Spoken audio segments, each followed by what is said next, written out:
Hi, this is Michael Buffer, and welcome to the BoxHard Podcast. Hello, everyone. This is Mikey Garcia. Yo, it's your boy, the odd guy himself, Malik King Scott. Hi, I'm Charlie Edwards. This is Fast Eddie Chambers, and you're listening to the BoxHard Podcast with my main man, Joey Coastman. Hello everybody and welcome to episode 168 of the BoxHard Podcast. This is kind of like a New Year special, I guess, although that's pretty unofficial. I am your host, Joey Coastman. I'm joined as always by the infamous, the elusive, the festive feeling, probably a little bit over that, the New Year celebrating Mr. Ayaz Sumra. Ayaz, how you doing? Happy New Year. Happy New Year to you, Joey. I'm good. How are you as well? I'm very good, my friend, very good. Right, this is going to be a slightly different show as to usual, to be honest. All of our other podcast competitors have took a break over the festive period. There hasn't been too much boxing really to go over, so, you know, I can understand why a lot of people have kind of slowed it down and not really, seen the point of doing a show, but we didn't do that. We like to give you something to listen to over this break amongst the other podcasts. So if we are, one of many that you listen to, then we're kind of making up for their miswork. This is going to be a show which consists of just one interview, which is very unusual because there's usually, 2 interviews per show. Last week we had 3 on for the Christmas special, but this is going to be one detailed interview that is a complete must listen. It's fantastic. We will be speaking later to our first guest, which will be Hasim Rahman, the former 2-time heavyweight world champion. But first, we're going to go over the review part of the show. There's not too much to mention here. Then we're going to discuss the British Trainer of the Year, which will be quite interesting. Let's start, though, with the review side of things. We're going to start here with a card that happened on Sunday, the 30th of December 2018. 1 fight or 2 fight, well 3 fights actually to mention on this bill. It happened at the Ota City General Gymnasium in Tokyo, Japan. It was shown, if I'm not mistaken, on the ESPN Plus app.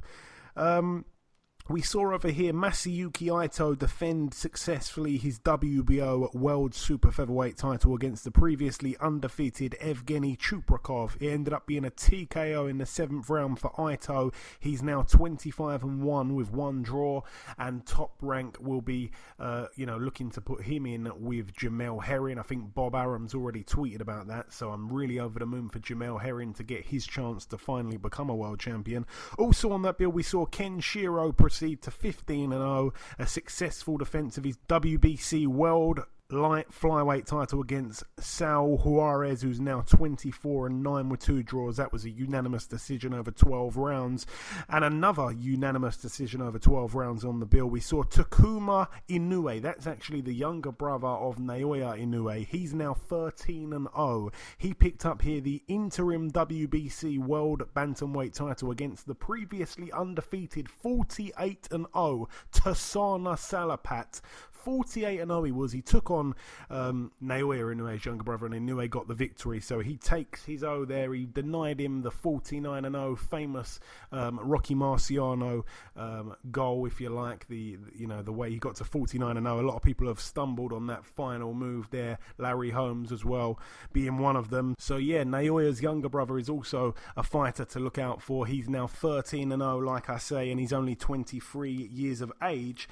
The day after that, it was actually on New Year's Eve. It happened on the 31st of December, on Monday. This one took place in China, in the Wynn Palace in Macau. We saw Donny Nietes move to 42 wins. He's got 1 loss and 5 draws. It was for the vacant WBO World Super Flyweight title against Kazuto Ioka, who's now 23-2. A split decision over 12 rounds there for Nietes. Very, very close fight. Also, we saw Heki Budla defending his WBA Super World Light Flyweight title against Hiroto Kayaguchi, who was 11-0, very highly touted young pro. And he actually managed to stop Budla. He's the first man ever to stop Budla, and he dethroned him an 11th round TKO for Kayaguchi. Also on this bill, we should mention Maroti Mafanlane, I think his name is said. He moved to 37-2. It was a successful defence of his IBF World Flyweight title against Masahiro Sakamoto, who's now 13-2. It was a TKO in the 10th round. And this guy, he's the IBF Flyweight champion. He's the guy that Charlie Edwards was trying to fight originally, and then he ended up looking at Rosales, and obviously he won. So now this guy wants to fight Charlie Edwards in a unification, so that's one that we may very well see this year. That'd be a great fight, by the way. This guy, the South African Maruti Mafanlane, I'm not quite sure if I'm saying that right, but a great fighter. And that's really it for the reviewing. So let's now discuss Ayaz, the trainers of the year. We're going to kind of go through all the big major trainers in the UK one by one. Now, earlier on in the year, I remember tweeting something out basically saying that Jamie Moore had a fantastic year. I mean, it started great for him. It's ended pretty badly. Obviously, the great wins that I mentioned was the likes of Catterall beating O'Hara Davies, though it wasn't a great fight to watch. We also saw Rocky Fielding go out to Germany and cause an upset and stop Zoiga. That was amazing when he became world champion. We saw Carl Frampton with a fantastic game plan that he beat Donaire with. That was a brilliant fight there. Who else am I forgetting there? I know there's one or two others. Rocky Fielding. Who else he got? Luke Jackson, Windsor Park. True. Luke Jackson, Windsor Park, yeah. We saw Martin Murray pick up the WBC silver title. He had a great start to the year is what I'm basically trying to say with Jamie Moore. Then he kind of ran out of luck towards the end of the year, and he had an awful few weeks. I mean, it all happened in a few weeks. Obviously, Carl Frampton lost to Josh Warrington. Martin Murray lost to Hassan and Dam on that same card. We had Rocky Fielding lose, in the fashion that he did to Canelo. Yeah, it was a big event, but, that was a loss there. And Catterall hasn't fought since the O'Hara Davies fight, so nothing really to mention there. I'm sure he actually looks after one or two other fighters, but I can't really think of them as.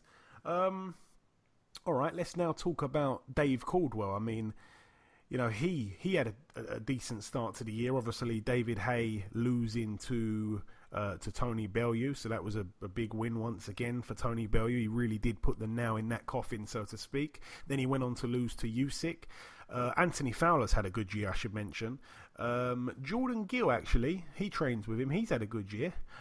Jamie McDonnell, though, obviously he got stopped in the first round against Inoue. I mean, that was a fight where I couldn't believe it, really. McDonnell was undefeated, I think, for 10 years, and he went out there to Japan, and, he'd never been stopped or anything like that, and he got completely wiped out in a round, so that was quite humiliating, really. I mean, I know Inoue's a bit of a beast, but wow, I couldn't believe that the size difference, just all fell apart within a round.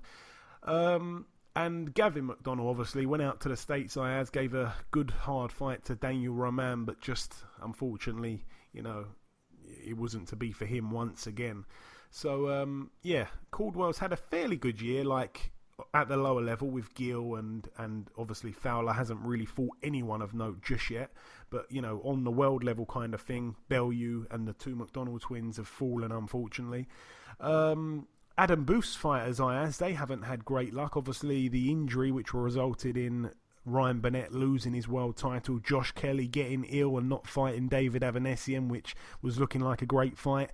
Michael Conlan's been impressive, to be honest. I can't think of who else Adam Booth's got. I'm probably underselling him. Who else has he got, Ayaz? You normally know the answer to these questions. Who does Booth train? He had Charlie Edwards, but Charlie Edwards obviously split with him. Yeah, that was earlier this year. Yeah, true. And there's another boxer called Josefa Iqbal.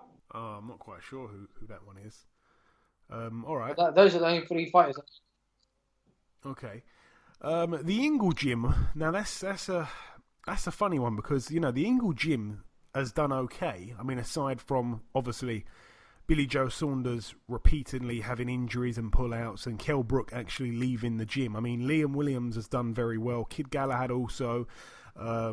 Jake Ball's fight fell through with Craig Richards, but obviously it's now been rescheduled. Nicola Adams is doing well, but she didn't quite get her world title shot this year, which we all thought would happen for her. Shane McGuigan, I mean, he's had bad luck in Saudi Arabia with George Groves, but he had great wins for Josh Taylor. Obviously, the recent link up with Luke Campbell, we had Luke on last week's show.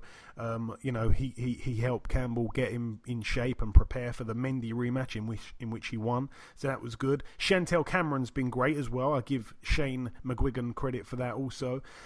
Joe Gallagher, obviously, this year he lost Scott Cardle from his gym. He had mega success with Callum Smith, like I say, beating George Groves in Saudi Arabia. Crolla is in line to get another crack at a world title. Liam Smith only fought once this year and he lost to Mungia, but he gave him a good fight. Stephen Smith hasn't fought all year. Obviously, Paul Smith retired. Natasha Jonas lost a huge upset we mentioned on last week's show to Vivian Obernauf. Callum Johnson done amazing to beat Buglioni in a round, but then he went on and lost in a very gutsy effort out in the States against Beterbiev. Yeah, it's been a kind of up and down year. Everyone had a great start to the year. Literally everyone. All the trainers had brilliant starts to the year. And then they all kind of had bad luck towards the end of the year. I can't think of a trainer, and maybe you can help me, Ayaz, or perhaps we'll ask the listeners. Can you think of a British trainer that had perhaps an awful start to the year, but then ended up having a great finish to the year? I don't know. It's difficult. I mean, I wouldn't really say that Josh Warrington's dad, who trains him, has had an awful start to the year because he was still undefeated and all that. He's done well, by the way, so he gets a mention for British Trainer of the Year, although I'm not quite sure who else he trains. Have I left anyone out in terms of all the other big kind of trainers? I mean, I'll say one trainer. One trainer that I'll give huge credit to is Tundi Ajay. Okay. Why? He's got Anthony Yard and he's got Mohammed Bilal Ali. And obviously Tundi Ajay has been a very good trainer because Anthony Yard's been in all his fight with Tundi Ajay and training him. I think Tundi Ajay is I think he's going to be the one to watch out. Okay. Obviously Anthony Yard, his opposition hasn't been fantastic this year, in my opinion. He had bad luck when his fight fell through on the Fury Wilder undercard. That was real bad luck for him. And as you mentioned there, Mohammed Bilal Ali, I've seen him spar Anthony Yard, which is crazy because the weight difference is, I don't even know what the weight difference is, but he's a real good mover. He knows his way around the ring, but he has only had the one fight. Who else? There must be other trainers that we're missing out here. I just simply can't think of any. I mean, Don Charles, you mentioned him kind of thing. He got we all know what my feelings are about Chisora's win against Takam, and then he went on to lose with Dillian White the other week. There is one trainer who I think should be Trainer of the Year. Jimmy Tibbs. Jimmy Tibbs and Mark Tibbs, okay. The reason why I'm going to say that is because this training that he's done with Dillian White has been fantastic. You can see, look at the fights that Dillian White's had. 2018 has been a tough year for Dillian White, and you can see why. I mean, he fought Lucas Brown, knocked him out. He dropped Joseph Parker, first one to drop him, and he went on to win by points. And then he went and knocked out Derek Chisora. I mean, Mark Tibbs must have had a perfect game plan with Dillian White, and I think he's been I think he's the Trainer of the Year. Okay, interesting. Like I say, if anyone does have anyone that's listening does have any trainers, any British trainers that started the year on a bad note, not just on a good note, on a bad note, and then finished on a high, remind us, let us know. There could be a t-shirt up for grabs, actually, I will say that. Tweets into @BoxHard Podcast on Twitter. But that's really it for part one. Just before we wrap up part one here, there is one last thing to do, and that is to welcome our sole guest on this week's podcast. Ladies and gentlemen, please welcome the former two-time heavyweight champion of the world. It is, of course, Mr. Hasim Rahman. Hasim, welcome to the show. My man, thanks for having me. Hey, it's my pleasure, sir. It truly is. So, Hasim, first things first, I want to start with a traditional, obvious question. Where did the journey begin in the very first place? How did you get into boxing? What age were you when you first laced on a pair of gloves? I was 20 years old. I was just on the street, got challenged to do a body punching contest by a former boxer. I wound up getting the better of him. He told me he'd take me to the gym, I'd make $1 million. So I said, where's the gym? And when I got into the gym, it was almost like love at first fight. And, of course, you had a quite limited amateur career. You had 10 amateur fights before turning pro at age 22. Why so few amateur fights for you, Hasim? You didn't hang around too long. I was in the gym training with all professionals. I was the only amateur in the gym, and I was doing pretty good with every last one of them. So some guys, Steve Nelson and Robert Mitterman, the guys who signed Oscar De La Hoya to the Olympics, they wanted to turn me pro. So I said, well, they believed I had more of a pro style, and I said, well, I don't think I'm ready. If y'all think I'm ready, write me a check, and I'll turn pro. They wrote me a check, and I turned pro. And like you say, you turned pro at age 22. The pro journey began in December of 1994. Now, you put together 12 straight wins in a row, 11 by knockout, before taking your first step up. Now, Ross Purity was a guy that I think, he kind of blew hot and cold. It was difficult to ever know which version of himself would show up. For example, 2.5 years after your fight with him, he went on to knock Vladimir Klitschko out and become the first man to ever beat Vladimir. But back onto your fight, you beat him unanimously over 10 rounds. Please talk us through that and what you can remember from that fight. Yeah, I definitely remember it. This guy was coming off a draw with Tommy Morrison where he dropped him 3 times. I thought he won the fight. He was just a rough, strong guy, and I was ready to go and try to prove myself to the world. So I was hungry. I was in the gym. I was training like I wanted to be a world champion. So I fought him. I beat him every round, and it was on the bigger and better thing.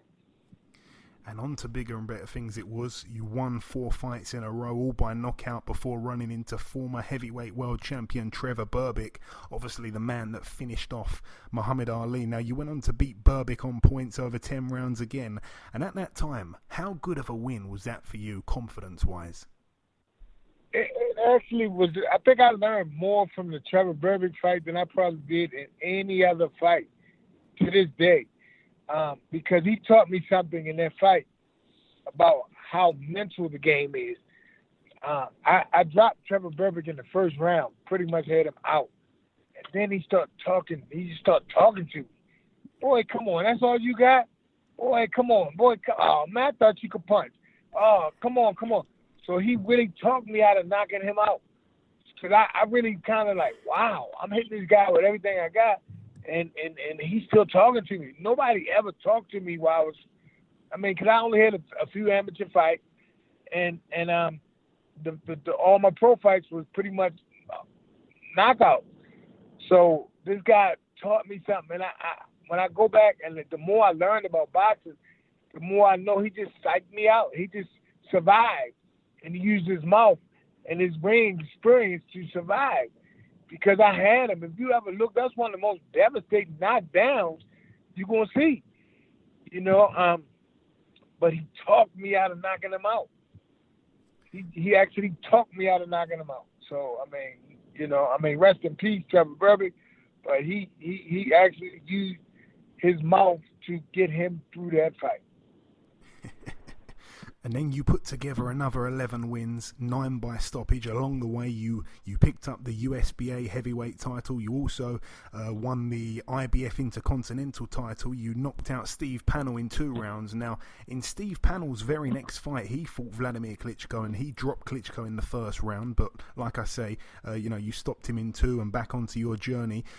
Like I say, 11 wins, 9 by stoppage. Then you run into David Tua. Now, of course, you were defending your IBF Intercontinental title at the time, and you suffered defeat for the very first time. Now, you were not... No, that's just what the records say. I beat him, clearly.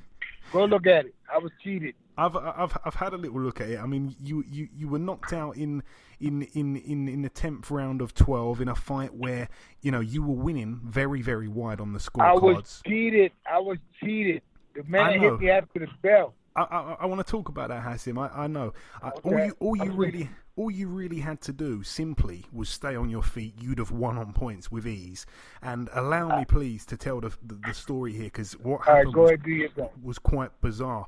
I want the listeners to fully understand this. In the 9th round, in the last few seconds of the round, you got hit with 3 left hooks. The first one looked heavy. The second one kind of caught you in the neck. And then the bell clearly sounded, and Tua hit you with another left hook. Now, the problem is, the bell sounded 7 times. It was ding, ding, ding, ding, ding, ding, ding, 7 times. And it was after the 5th ding that his final left hook landed, and it visibly shook you up. You know, you were on wobbly legs going back to your corner, and most people believe, as I'm sure you believe, it played a detrimental part in the fact that you got stopped in the very next round. So like I say, you were on your stall for 60 seconds in between rounds. You came out in the 10th round and David Tua jumped all over you and he tried to put the pressure on you straight away. He pinned you on the ropes and he was landing shots, but most of them you were riding, you were ducking the shots as well, and you know, you weren't really returning fire, but you were clearly still capable of defending yourself when the referee jumped in and stopped it. And of course you were clearly outraged, and you know, the decision that he made there was extremely premature, the referee. What can you tell us about that fight that I haven't just described, Hasim? Man, you just said it like you was my representative. You should be my publicist. You said it all the right way. I mean, it's exact. I can't add anything to what you said. Thank you. I can't add anything to what you said. You hit it spot on. So let me just say this. I don't consider that. I don't care what the record says or whatever. I don't consider that as a defeat. So, you know, when people ask me, did I lose to David Tua? No, I did not. I mean, the record can say what it wants, but, you know, in my opinion, in my perception, he never beat me. He cannot beat me. And like I say, after that Tua fight, the controversy that we saw, you took on another two guys, Michael Rush and Arthur Weathers. Now, you knocked both of those guys out, and then you took on Oleg Maskayev. Now, once again, it was a fight you were winning wide, and all you had to do was stay on your feet and you'd have won a decision, but it wasn't to be. You were stopped in round 8 of a scheduled 10. You were knocked through the ropes and onto the floor. Please talk us through that fight if you can, Hasim. A legitimate loss, surely. I mean, Oleg Maskayev, I didn't really know who he was. I just figured this going to be somebody else I'm going to knock out. And I was beating him easy. And then I didn't prepare for a 12-round fight. Simple as that. I mean, Oleg's strong. He's stronger than what I gave him credit for being. And he wound up just hit me with the right hand and putting together a devastating knockout. Congratulations to him. I always say that in my heart of hearts, I know I got to say 8 times out of 10, I'm going to beat him. You know, he just got his 2 first. He certainly did. And after that, you bounced back with 3 wins, 2 by knockout, and one of the knockout wins came against Corey Sanders. You know, once again, I must mention that 3 years after you beat Sanders, he went on to knock Vladimir Klitschko out in 2 rounds. But like I say, back to your journey, you know, the next fight for you was April the 22nd, 2001. You fight for the IBF, WBC and IBO World Heavyweight titles against Lennox Lewis in South Africa. A fight you were a 20-1 underdog in, and I had it 2-2, I must say, going into that 5th and final round. Please talk us through the night you became the heavyweight champion of the world, Hasim, a night I'm sure you'll never, ever forget. You know, a lot of people like to say I was lucky, but I like to say I was prepared. I think luck is when preparation meets opportunity. And I was prepared. I mean, almost like I felt like I used to watch. I watched the Rumble in the Jungle, and I watched where Muhammad Ali was over in Africa running, and people was running with. I had that same exact thing happen to me when I was over there. I mean, when I went running, the people ran with me. It was almost like it was eerie similar. You know, it was eerie similar. It was a young Muslim guy fighting a big guy, a big, huge guy. Myself and Ali were underdogs. Nobody gave us a chance to win. I mean, it's just so many similarities that I felt like it was going to be the same thing. It was going to be the same thing. It was going to be the same outcome. I actually thought it was going to be the same round and everything, but it wasn't. But Lennox, I felt like he was strong. I actually got to see some sparring of his when he got over there, and he was looking good. So, you know, we went on in front, and I felt like I heard him with a shot, and he smiled at me. And I think in the 4th round, or maybe it was early in the 5th round, I remember hitting him with a good shot. Maybe it was early in the 5th round. after that, I said, I got to hit him with this right hand again. So I just backed him up to the rope, saw I opened it, and took it. And you truly did. I mean, it was brutal. There was no taking that away from you. Like I say, I don't think you were lucky at all. I had it, as I say, 2-2 going into that fifth round. It was a very, very competitive, very evenly fought contest up until you landed that shot that put Lewis away. Now, you had the rematch with Lewis, but am I right in thinking that before that you had that infamous brawl that took place in the ESPN studios, Hasim, which goes down as one of the most... Well, I don't want to say funniest, because maybe that's not the right word, but it's one of the funniest clips we've ever seen outside of the ring between two professional sportsmen. I know what caused it, but how crazy is that looking back now? It seemed to be so bizarre. I mean, when I look back on it, that's what lost me the second Lennox fight. I lost that fight, the second Lennox fight, right there. I lost it. I lost the fight right there because I just knocked Lennox Lewis out in 5 rounds. And then when we got into a scuffle, I just felt like I was so much stronger than him. Like I felt like I manhandled him. His bodyguard was because he had a bodyguard trying to pull me back. So I'm still able to control him with his bodyguard on me. And I felt like, I felt like I'm way too strong for him. So right there in my mind, all I got to do is land one shot and the fight is over. So now in my mind, he can't do nothing with me. It's just too much. It's too much. I'm just way too strong for Lennox. And I allowed myself to believe that, thinking it's just about me and not really giving enough respect to a great champion like Lennox Lewis, who beat everybody, went to 2 Olympics and the whole 9. So I just think that I thought I was just way too strong for him, by the way, from that little confrontation at ESPN Studios. And like we mentioned, Lennox Lewis did insert an immediate rematch clause in the fight contract, and the rematch did take place 7 months later in Vegas. Now, this time Lennox was able to avenge that defeat. As we say, he stopped you in the 4th, but once again, it was a very good fight up until the finish. I know you've just kind of spoke about it a little bit, what happened mentally, how you kind of, took your eye off the prize, if you like, thinking that you could walk through Lennox, so to speak. Is there anything else you want to add? Second fight? Not only that, but Lennox made an adjustment. He fought so cautious. He fought almost like the Klitschko used to fight, Vladimir Klitschko. They made a big adjustment. Lennox was keeping his distance. Emmanuel had a good game plan. They really didn't let me touch him.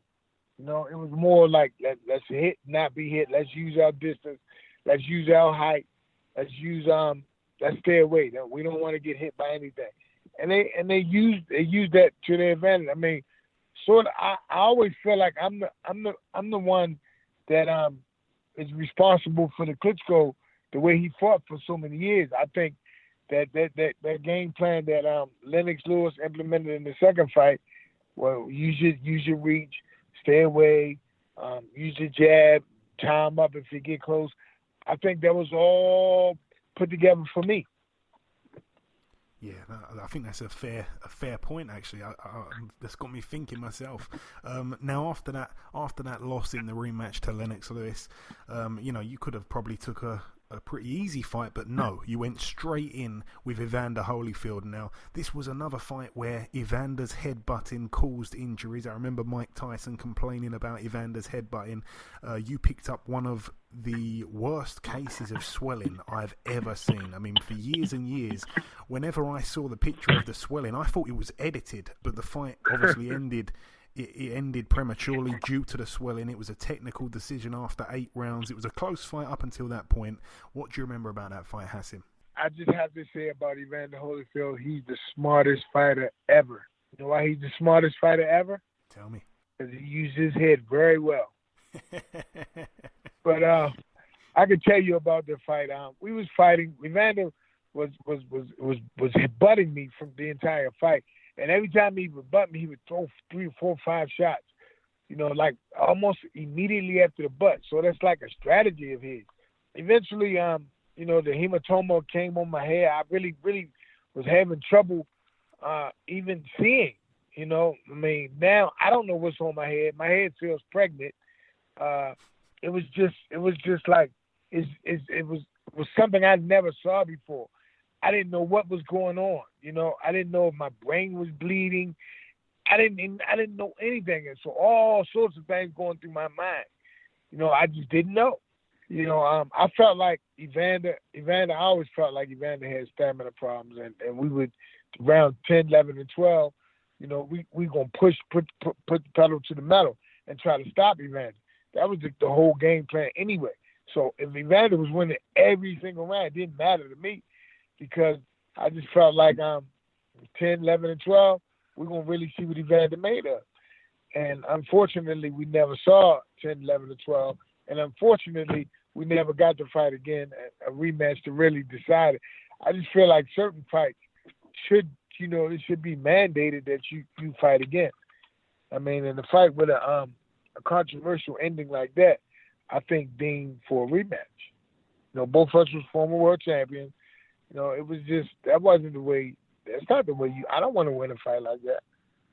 Yeah, for sure.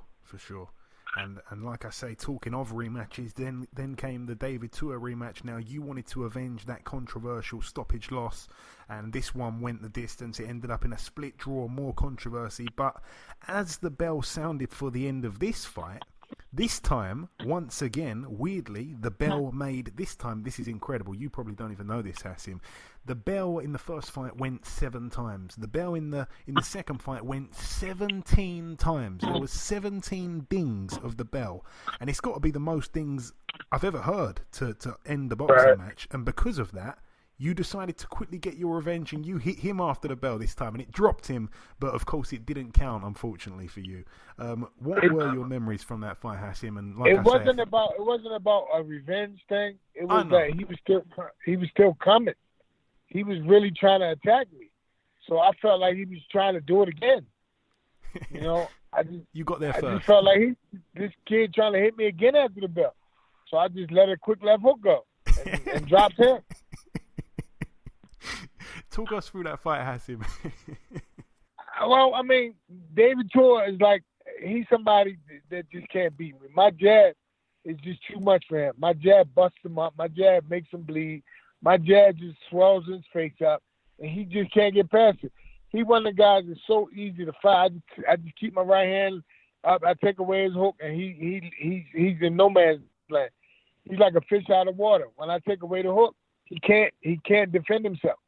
Like, he can't do anything without that left hook. That's his bread and butter. So I just kept punishing him with the jab, punishing him. And the same thing. I felt like I beat that fight again. I felt like I beat him twice and got 0 victories on my record for it. But in my mind, and any knowledgeable boxing fan, they know I beat this man twice. And then, of course, you took on John Ruiz. Now, going into that fight, you had 4 losses, 3 by stoppage and 1 on a technical decision. Anything could have happened after round 8 against Evander Holyfield, but you'd never actually been outboxed and lost by decision after all the rounds had been completed. What was it like, for that to happen for the first time here? You'd actually been outboxed on points. What was that like for you? It was something going on with me. I really didn't even want to take that fight, but I just took it anyway. And I really, I don't even think that wasn't even, I didn't even try. I don't even think I tried. I was just in there, just going through the motions.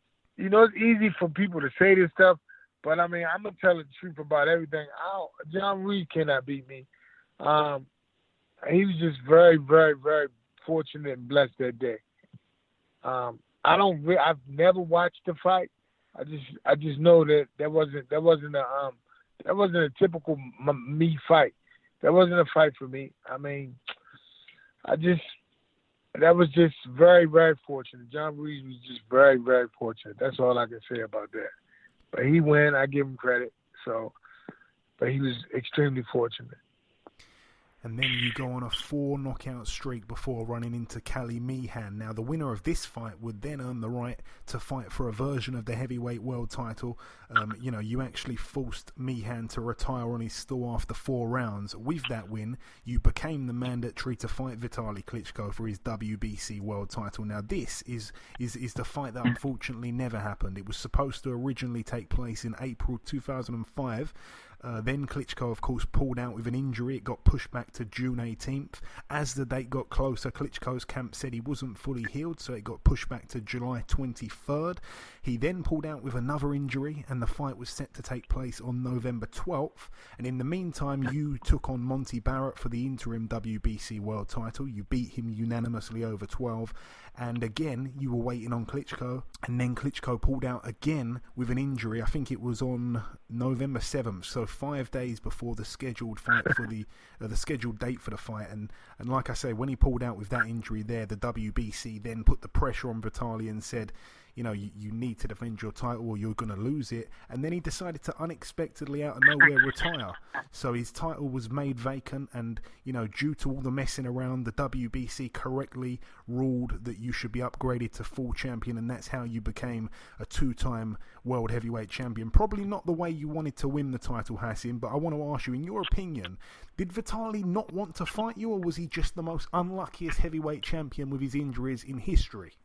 I would say he didn't want to fight me at that time, and I'm just speaking on that time because I got a lot of respect for Vitaly Klitschko. But at that time, the sparring partners he was having in camp with him, they were knocking him down. They were dropping him, and none of them hit as hard as I did. So I definitely think I would have knocked him out, because Vitaly is he's a brave. He was the braver version of the Klitschko brother. So we would have been hitting each other. He wouldn't have took the Vladimir style hit. Anytime I get close, he grabbed. It wouldn't have been that. If you look at Lennox and Vitaly, they went to war. So I mean, this Vitaly hit and get hit. Or he was one of the ones like, all right, I'm gonna knock you out or you gonna knock me out.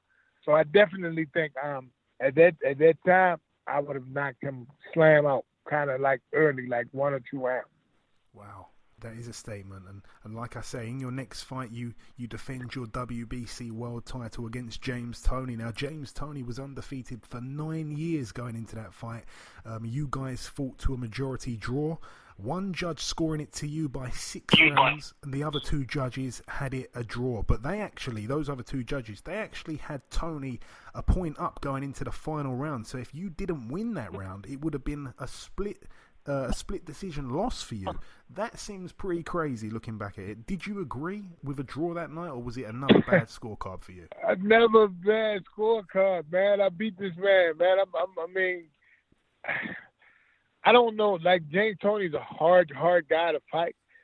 But I just stayed busy. I just kept pressure on him. I just threw a lot of punches. And I don't see how I wasn't rewarded for my punches. I just don't see it. At that time, he had Don King, he had Al Heyman, he had everybody. He had everybody in his corner. But I felt like I beat him. I know I hurt him. I actually sent him to the hospital after the fight. He wound up before he can go anywhere. He wound up vomiting and vomiting blood and going to the hospital. I know I almost broke his liver. I just beat him. It ain't a whole lot you can say. You look at the fight. I just beat him. He landed some shots. Okay, fine. But I landed the vast majority of shots. And I just murdered his body. And then you defended your title against your former foe once again, Oleg Maskayev. A very close fight going into the 12th and final round. One judge had you up, 2 judges had him up. It was close on all the cards, but Maskayev was once again able to secure a late knockout. Now, you lost the WBC world title here. Tell me this, Hasim. Maskayev was obviously a good fighter, but you at your best, I feel, would have always beaten him at his best, despite him winning both of the fights against you. Some people don't believe in this, but sometimes in boxing people have got bogeymen. Do you believe that perhaps he was your bogeyman? I mean, it's clear. It's clear. I really can't explain it. Like I say, I beat him 8 out of 10 times. He just happened to win his 2. But I don't see like guys that I knock out in the gym knocked him out. You know what I'm saying? Like guys that, I mean, it's the weirdest thing ever that happened to me. I mean, I just don't get it. So yeah, he is my boogeyman. I just don't get it. I mean, I just don't get it. Even to this day. I still don't get it. And I'm a very logical man. I just can't put it together. And you came back with 4 wins on the spin before the James Toney rematch. Now, everyone wanted some kind of definitive decision here to wipe out the previous draw between you both, but this one ended even more bizarrely. The fight ended after the 3rd round, because in that 3rd round, James Toney caught you with a headbutt that opened a cut above your eyebrow. Now, you claim that you couldn't see out of your eye, and in the corner after the 3rd round, the ringside doctor stopped the fight. Toney started celebrating. Everyone thought it was going to be announced as a no contest, but it was announced as a TKO victory for him. Toney once again started celebrating after that, and it took a whole week for the decision to be overturned, and it was in the end ruled a no contest. Controversy in boxing. Hasim, since when? Well, maybe that should have been my name, Mr. Controversy. Well, I look at it. I look at that fight when once he headbutt me, that's when he started. Like I was having trouble seeing. That's when he landed clean shot, because I can't see out of that side like that. So I'm not gonna. I'm in really his hometown. California was his place. There's no title on the line. I'm not gonna put myself in that position. Now all of a sudden you land in shot because I'm handicapped. Nah, we're not doing that. And I don't like him either. You didn't like him either, you say? No, I don't like James Toney. So, I mean, he's like the only fighter I've ever fought that I just don't like. Okay. And 5 months later, you find yourself in the ring with the then IBF and IBO and WBO world champion Vladimir Klitschko. Now, during this interview with you here, I've referred many times back to when you've beaten fighters that have gone on to knock Vladimir out or give him serious problems. But in this fight, of course, you were stopped in the 7th round, and this is a fight that many believe at this point in your career, Hasim, you were finally on the decline. Should the fight have happened a lot sooner than this, then it could have been very, very different. Like I say, with comparing the opponents that you both fought, would you agree that you were finally on the decline here? Yeah, I'm definitely 100%. I mean, after the James Toney fight, if I can go back again, I would just retire right then. Everybody I fought after that didn't even get 40% version of me, So, I mean, but that people don't know that. People can't really. Well, you got in there and fought.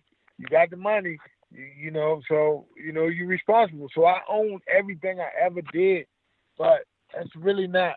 It's really not me. That's like, I don't want to change the topic or nothing, but Roy Jones was one of the best fighters ever. And people got victories over Roy Jones that would have never gotten those victories over Roy Jones in his prime. But sometimes when we stay in there too long, and people get victories over us that they may or may not would have gotten otherwise if they fought us when we was in our prime. So I definitely was not taking boxing serious at the time. And on top of that, with my age, I should have retired, but I didn't. So I own it all. And talking of age, 15 months after that Klitschko fight, you returned to the ring age 37, and you actually went on to have a 5-fight knockout streak. All knockouts came within 6 rounds, and then, of course, you got thrown in against the then undefeated WBA regular world champion Alexander Povetkin. And it was just a few weeks away from your 40th birthday at the time. You got stopped in the 2nd round. You clearly said there that you kind of wish you retired before this, but looking back now, is that a fight that you kind of regret taking now, Rack?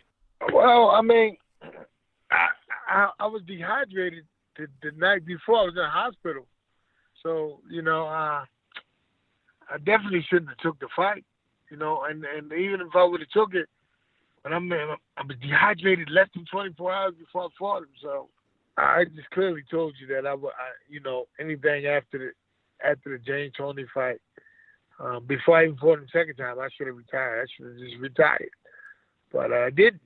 So I mean, like I said, I own it. And then Povetkin, I just I like to call him Lance Armstrong. So I just feel like something. He just reminds me of Lance Armstrong. I just leave it at that. I think everyone knows what you mean by that. And finally, you fought once more, and you were age 41. It was a 3-round fight in New Zealand. You were outpointed by a guy that wouldn't have lasted a round with you in your prime. And like I say, you retire with a record in the end of 50 wins, 41 big wins by knockout, 9 losses and 2 draws. A lot of the time, Hasim, in boxing, we see guys that just don't know when to hang up the gloves. Sometimes they do know when to hang the gloves up, but they just can't. Were you one of those guys? Did you find it difficult to walk away in the end? I always my mentality is such that I grew up fighting, right? And I would fight anybody to this day. You know what I'm saying? I got a problem differentiating fighting from boxing. You know what I'm saying? So my mentality is that I'll fight anybody, anytime, anywhere. And I always used to say, and this is foolish, but this was my mentality, that if I see any of them guys I ever fought on the street and we had an issue, we gonna fight right then and there. I have no problem with that, with no man in the world at any age to this day.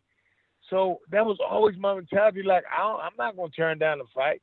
It don't really matter, But then I mean, just with age come wisdom, and I just had to just really realize that I'm going to wind up getting hurt with one of these young guys. I mean, guys who's using all types of performance enhancing things like that.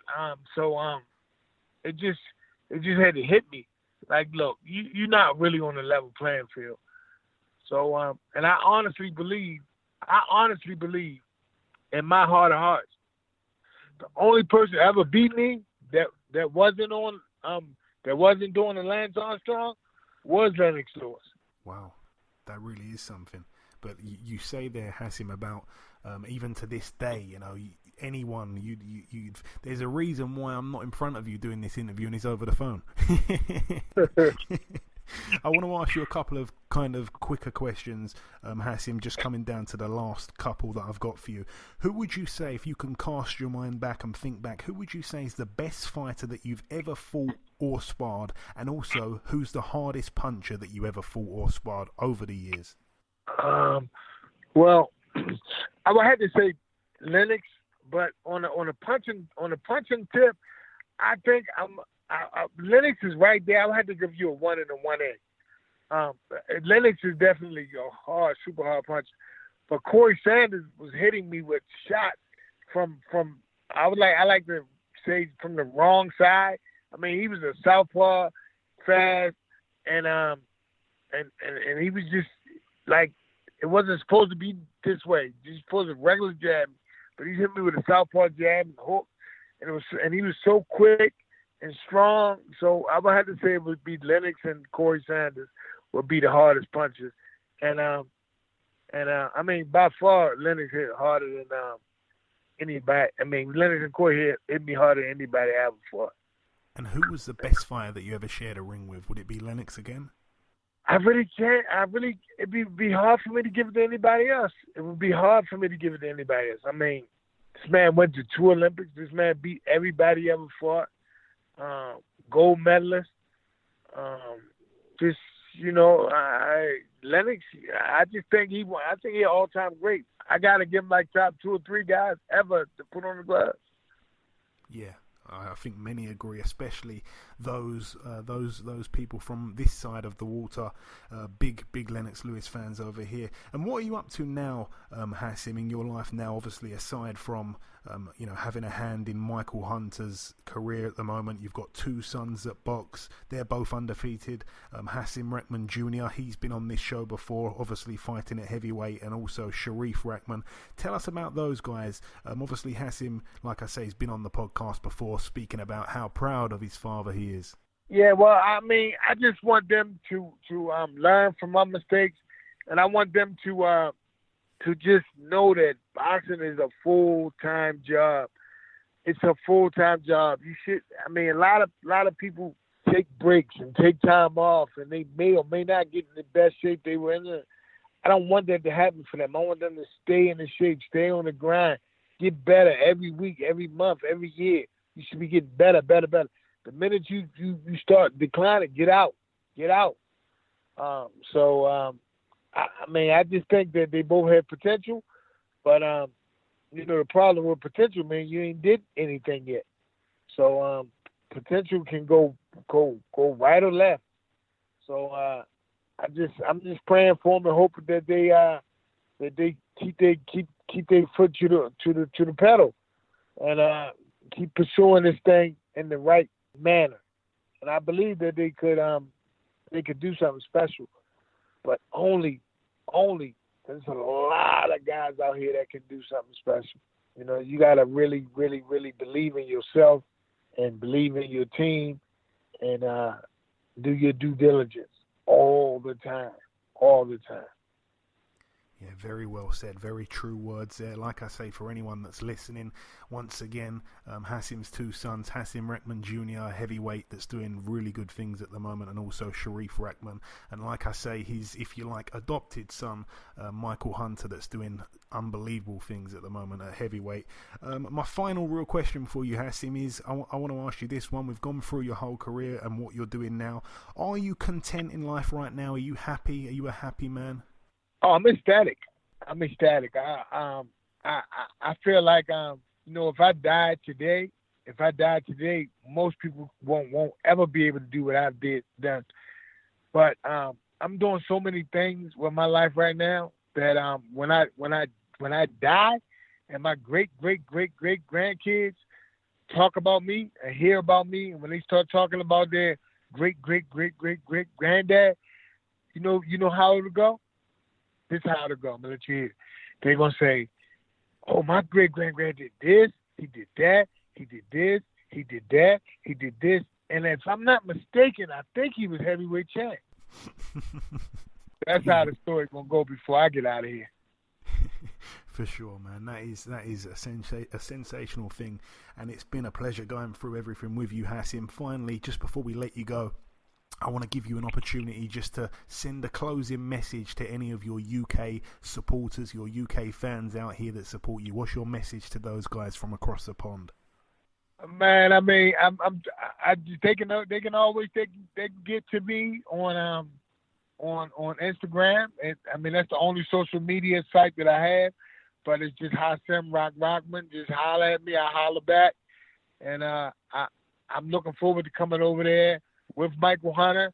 So, I'll see you guys soon. I don't know how happy y'all gonna be with us because Michael coming to we would love some UK action with any of your top guys. So look for us soon. We certainly will, and I really will look forward to that. But listen, Hasim, I'd like to thank you so much for coming on the podcast. It's been an absolute honour to go through your entire career. I wish you the very best of luck in the future with everything that you are involved in. And like I say, just before I let you go, Happy New Year. I wish you a brilliant 2019, my friend. My man, I appreciate it. Happy New Year to you too, and all my UK fans, haters, and the whole nine. I love y'all. Okay, now it's time for part 2 on this week's show. There is one part to go to just before we get on to the next segment, which is going to be really bizarre. I should have probably said it at the top of the show. I should have said there's going to be some real bizarre storytelling. I'm going to tell a story what you're not going to believe in a moment. But before we get onto that, Ayaz, what have you got for us on the news? Obviously, there's no preview in this week. So James DeGale will face Chris Eubank Jr. on ITV Box Office on February the 23rd. Yes. It's an interesting fight. It really is. That's the first thing that comes to mind. Obviously, James DeGale vacated his title in order to not take on Uzcategui, and now he basically said that he did that because he wanted a bigger fight. And then there was quite a while that went by, and we were unsure of what's going to happen. And it's finally been announced now. He's going to be taking on Chris Eubank Jr. For me, if I'm being honest, I think it depends on what DeGale's got left. He didn't look his usual self in either of the Caleb Truax fights. It was like he got old overnight before the first one when he lost. And I just couldn't believe what we were seeing. I mean, he's very, very tough. He's never had to show his chin before like that. And he really showed a great chin. Obviously, in the rematch, he did okay to outpoint Truax, but he still didn't look his vintage self. And I'm not quite sure we're ever going to see his vintage self again. Perhaps he's just over the hill. But it happened so suddenly that it was almost unbelievable. Chris Eubank Jr., on the other hand, limited, not as good in terms of being as well-rounded as James DeGale. I don't think that the superior boxing skills with Chris Eubank at all. The one thing that Eubank does have, though, is a very, very good work rate. He's extremely fit. I think James DeGale in the mid-rounds, we've always said it, he seems to fade away. He seems to take his foot off the gas, whatever it is. I don't think his fitness is his strongest point, and that could be his undoing here. I think that Chris Eubank Jr. could end up forcing a stoppage late on, and that's my honest prediction. I know it's very bold, and I'm intrigued to see what the odds are going to be for that, because I'd like to put some money on that if the odds are inviting. How do you see the fight playing out, Ayaz, before I talk about this bizarre story that no one, including yourself, will believe is true? I mean, we just have to see which James DeGale's appears. I mean, obviously, the reason DeGale didn't look good in his Truax fight is because he came back after a long shoulder injury, and obviously, when you come back from a long shoulder injury, you've had ring rust and that. And I thought, therefore, James DeGale didn't look right, but I want to see how he looks. I mean, obviously, Chris Eubank's speed rate is we're gonna see how good Chris Eubank Jr. is when he fights someone like James DeGale, obviously because of the speed wise. But I still think James DeGale will win that fight. Okay, yeah, it's going to be very interesting when the Prediction League comes back. I think it's going to probably come back within the next week or two. But yeah, I'm going to tell a little story here, and I want you to also listen to this, Ayaz, because it is quite remarkable. It's about something so coincidental that it will make you rethink your religious beliefs. I mean, all of us know Spike O'Sullivan. We all know him as a fighter. We all know who that is. That's the first step in this crazy story. Well, weirdly enough, there was a fighter back in the early 1900s called Spike Sullivan. So not Spike O'Sullivan, but just Spike Sullivan. Now, that's a bit coincidental in itself. I mean, but who knows? Maybe Spike O'Sullivan named himself after this guy. I mean, he didn't, but you could say that. Now, the facts are going to get weirder and weirder here. And another weird fact about these two is that they were both Irish. That might not be incredibly surprising. They were both born in Ireland. I mean, you can see their name's Sullivan, so you'd expect that anyway. But they were actually born in two different cities that are just 30 minutes apart, so very, very close together. Now, another weird coincidence, both of them, when they made their debuts, they knocked their opponent out in the final round of the fight. Now, Spike O'Sullivan's debut was on the 26th of the month. Spike Sullivan's debut happened on the 25th of the month. Not exactly coincidental there. There's a day apart, but still 25th and 26th, quite close.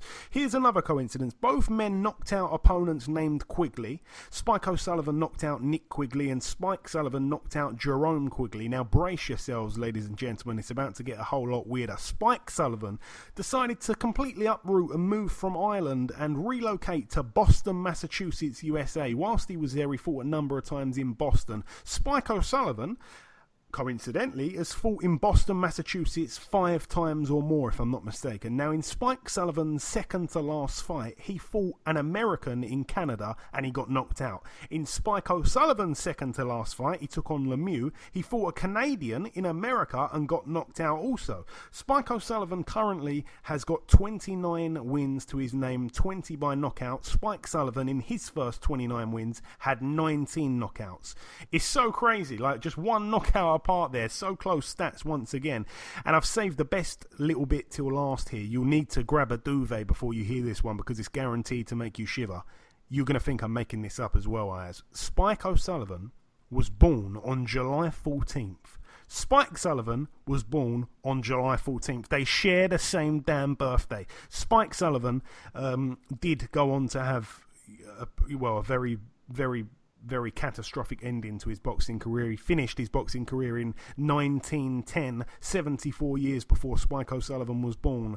But like I say, his career did end in some awful circumstances. He fought a guy in his final fight in 1910. And by the way, Spike Sullivan hadn't boxed for 5 years, so he was coming off a serious 5-year layoff. And he took on a guy that was making his debut. Not only that, but he was also a late replacement. And Spike Sullivan went on to win the fight by knockout in the 6th round. And when he knocked his opponent down, his opponent landed hard on the canvas and he never, ever regained consciousness. And he later died. And strangely enough, no one even knew the opponent's true identity because he was a last-minute replacement. And therefore, he was never, ever identified. So a crazy twist there. And Spike Sullivan never, ever boxed again. And, you know, he obviously passed away at some point. And I think he's come back alive, I believe now in reincarnation to the same name, the same city and the same journey. Spike O'Sullivan, I've told him about this and even he can't believe it. It's such a crazy thing. But that's my weird story. This has been a unofficial New Year's kind of show. There wasn't too much to go over. There's no fights. No one's really relevant this week. We do like to get relevant guests on the show. Someone that perhaps fought this week or is fighting this weekend or perhaps fought last weekend. But there's none of that. It's been a break in terms of boxing and also podcasting. But we've carried on through the holidays and we've brought you a show each week. We haven't failed to deliver.